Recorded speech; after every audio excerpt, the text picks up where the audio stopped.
Well, hello, Get Rich Education Nation. Today I am here with Kassandra Boltman. She's the author of the real estate investing book, Pain or Profit, and she also owns the Landlords Almanac. And Kassandra, you deal with an awful lot of landlording issues. A lot of times that's where the friction takes place. You had an interesting story recently with how to handle security deposits and rent. Tell us about that. You know, I wanted to make sure I shared this with your listeners because it's the one thing that can actually increase your revenue without adding too much expenditures to your side of the account. So check with your property manager and ask them, if a tenant gives a 30-day notice, do they require that the tenant still pay last month's rent or use the security deposit to pay last month's rent? Because if they use the security deposit, pay last month's rent, then you can't charge them the damages and get it from their security deposit, and then it leaves a balance that you never collect as a landlord.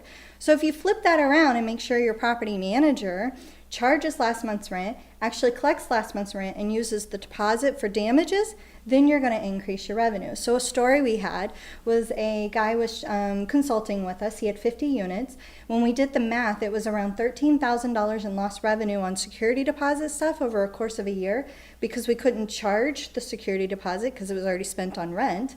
And we couldn't go after them in collections because collections wasn't even done. So double check the processes with your property manager. Just that alone will increase your revenue. Now, is that something that an investor would usually expect to see in the lease agreement, that the security deposit shall not act as a last month's rent?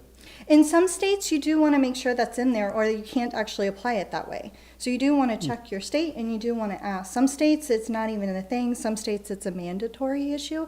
But you really want to check the procedures that your property manager is using, not, I assume my property manager's doing it. Because a lot of people would think the property manager is enforcing the max collection on rent.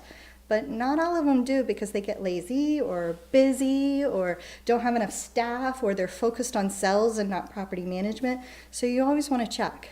Right, you want to make sure your manager is not focused on making their job easy, but they're looking out for the investor, for you first.